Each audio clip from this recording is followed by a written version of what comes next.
joined now by the Conservative MP, Sir Michael Fabricant. Michael, thank you very, very much.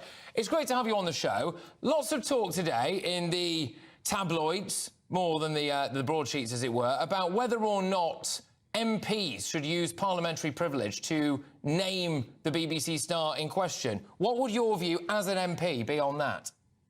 Well, parliamentary privilege does have to be used responsibly and carefully.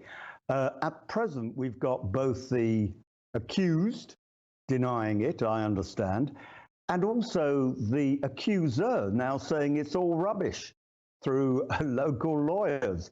So I don't think we should be naming people until we know guilt, because, you know, it's so easy to damage someone's reputation otherwise. We need to be very responsible, I think. OK, and a little bit later on, I'm going to be talking to Harvey Procter, who, of course, had some devastating personal experiences with having his name dragged through the mud, horrific accusations that were completely false.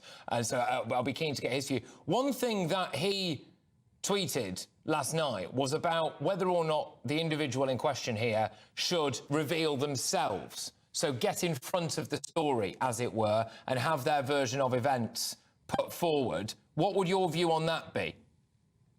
Well, you can say, of course, that the best form of defence is attack. And if you've been wrongly accused, one argument, the one being put forward, and it's a perfectly reasonable argument, being put forward by Harvey Procter, is to say, look, come out straight away, defend yourself and put an end to it. On the other hand, if you're innocent and you've got, I don't know, you've got wife, children maybe, you might feel, look, leave it to the police, let them deal with it, and maybe clear the whole thing up very rapidly, and we can move on from there. But what's so worrying, I think, with the BBC is they're saying, and I quote, the BBC have pledged to learn lessons and review the existing complaints procedure. And this follows on from that 2-month delay, which you and Mark White were explaining. But, you know, this also follows on from Jimmy Savile. And not quite the same thing, but Philip Schofield on ITV.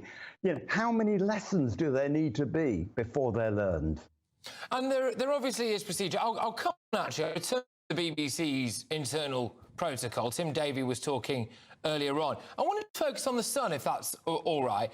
I wonder whether or not it is time to put up or shut up for the Sun, and whether or not, if they do have absolute cast iron proof, and there's talk of bank statements and all of this stuff, whether or not actually they should be fronting up with that now.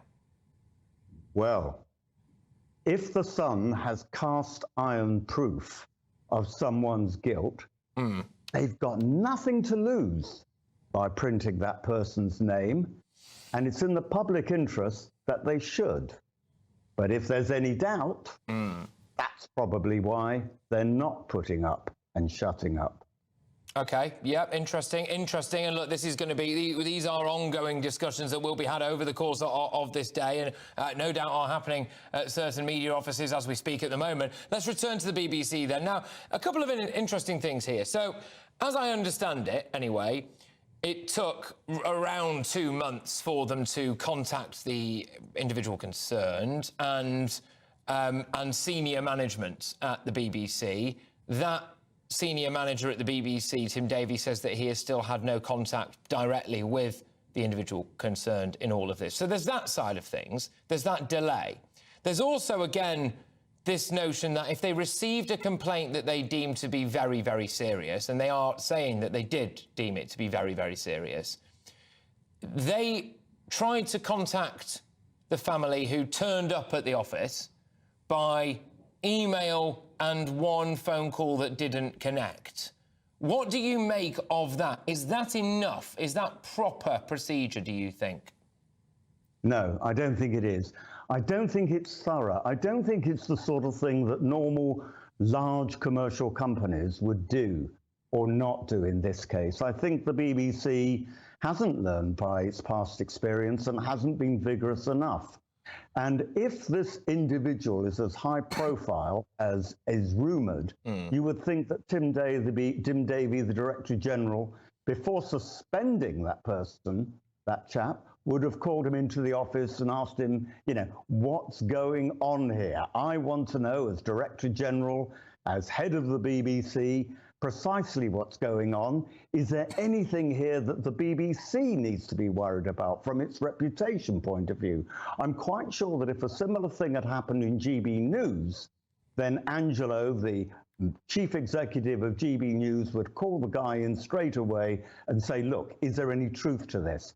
I just find this sort of rather distant and slow approach not very professional in the hands of the BBC, particularly, as I say, we've had the Philip Schofield affair and, of course, the dreadful Jimmy Savile affair. No lessons at all seem to have been learned.